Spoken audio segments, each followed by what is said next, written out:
Está en línea Martín Zurita, el secretario ejecutivo de AIPEVA. En el pasado fin de semana se habló y se dijo que unos 10 establecimientos en Mar del Plata están en problemas y podrían llegar a cerrar. El problema está más extendido más allá de Mar del Plata. Hablamos de establecimientos privados. Martín, buen día, ¿cómo le va?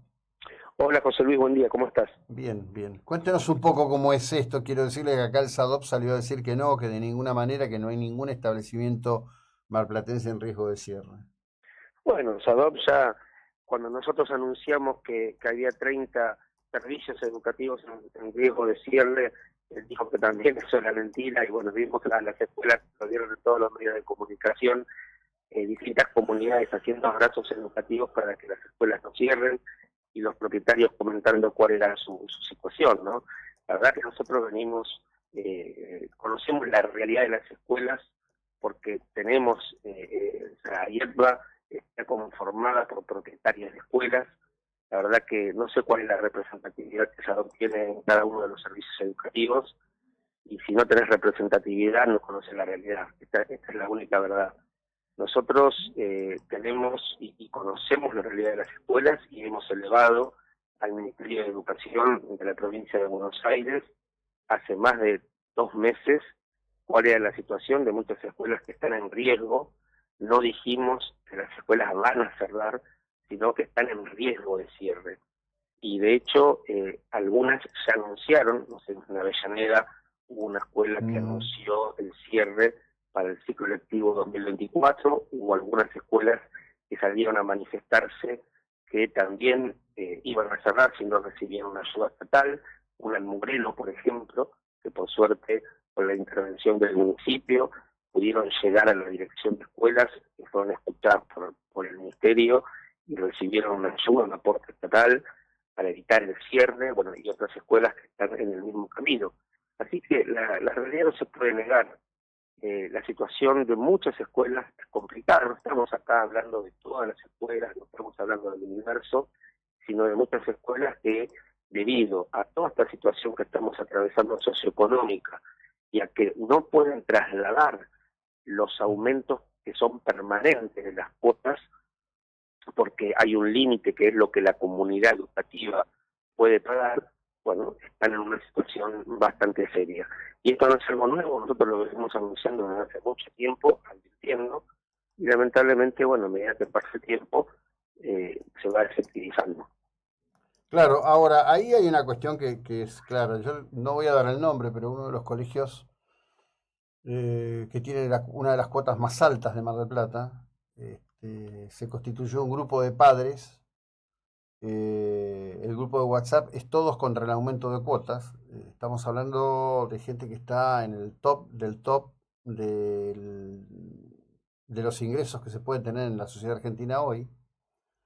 Inclusive algunos que son contadores haciendo números. Es difícil hacerle los números a otro desde afuera, pero bueno, que me parece que habla de la desesperación general. Y la pregunta que yo ayer le decía a un notorio director de escuela pública de Mar del Plata, digo, supongamos que no cierren 10, supongamos que cierren 2, supongamos que cierren 5, 3.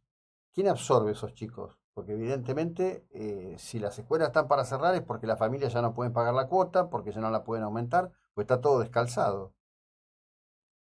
No, totalmente, totalmente. Cuando hablamos, nosotros dijimos 10, los servicios educativos, en la provincia de Buenos Aires hay 6.300 servicios educativos, ¿no? O sea, vos tenés una escuela que tiene 3 niveles, son 3 servicios educativos, son 3 escuelas distintas. Una escuela que tiene inicial, primaria y secundaria, en la provincia se cuentan como 3 escuelas, ¿no? Entonces, hoy el aumento de cuotas realmente es algo que nosotros nos enfrentamos. ¿Por qué? Porque cuando hay aumento entre el 80 y el 90% de la conformación de una cuota, el de un colegio privado, es costo laboral. El costo laboral desde el año pasado está subiendo por encima de la inflación y eso hace que tengamos que actualizar las cuotas en forma directa. Por eso desde el año pasado hasta ahora prácticamente todos los meses aumentaron las cuotas. Este año aumentaron un 93%. ¿Sí? Es mucho. Y en realidad acá la situación pasa porque muchas familias no reciben en sus ingresos el mismo incremento, ¿sí? que de repente va teniendo estos aumentos de cuotas. Y no te aumenta la cuota del colegio privado, te está aumentando todo en una espiral inflacionaria como estamos viviendo.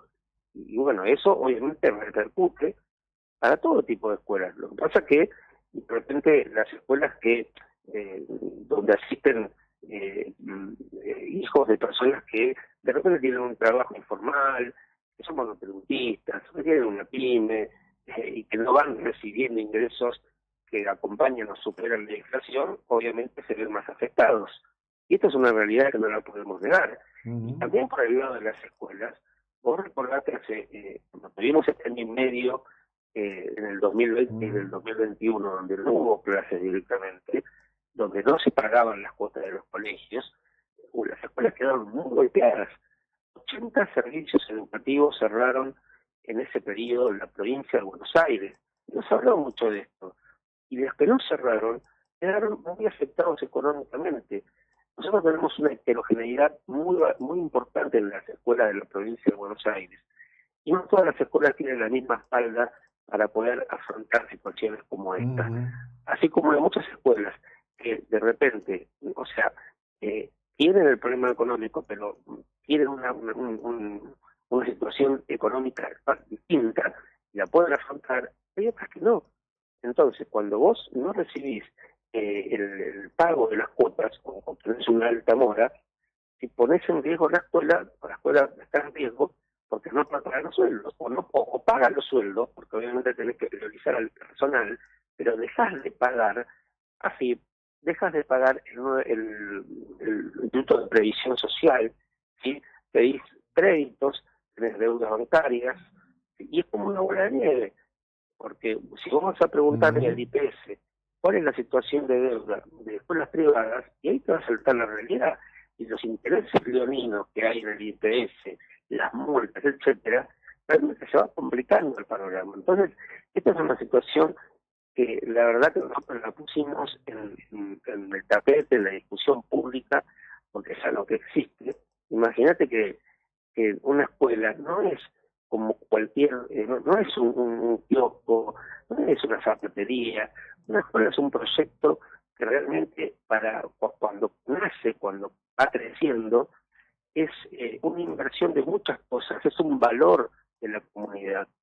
Y no es fácil cerrar una escuela, y la verdad es que como sociedad no nos podemos dar el lujo de permitir que una escuela cierre. Entonces nosotros estamos realmente preocupados por la situación que están viviendo muchas escuelas y queremos no queremos para todas las escuelas privadas de la provincia, sino realmente que se ponga la lupa y que se ayude, que se dé un oxígeno a aquellas que realmente hoy lo están necesitando, porque sus comunidades no pueden afrontar los aumentos permanentes de cuotas y por lo tanto la escuela necesita que le ayuden. Sí, indudablemente hay que resetear todo el sistema, ¿no? Es decir, no se trata solo de las escuelas, que por supuesto es un tema importante, se trata también del tema de la salud, ¿no? Ha estallado todo en la relación con IOMA, es decir, por ejemplo, en este momento, por lo menos en Mar del Plata, quienes tienen cobertura de IOMA no van a ser atendidos salvo emergencias en las clínicas de la ciudad, y la atención en la clínica de la ciudad será para estabilizarlo, poner una ambulancia y mandarlo al hospital, no más que eso. Evidentemente el sistema está desquiciado por donde uno lo mira. Así que bueno, como siempre, sí, perdón, ibas a decir algo. No, que es así, es un muy buen ejemplo que pusiste, ¿no? Y fíjate que son dos temas centrales para una sociedad, claro. Salud y educación. Sí, claro. Sí. Bueno, como siempre, gracias por el tiempo, ¿eh? Muy amable, Martín. No, por favor, amable. Gracias a vos, José Luis. Bueno, Martín Zurita, un tema que nosotros venimos llevando consistentemente. Hay un estado, hay un estado a punto de decir, bueno, hemos colapsado, no podemos prestar ningún servicio, no podemos resolver absolutamente nada.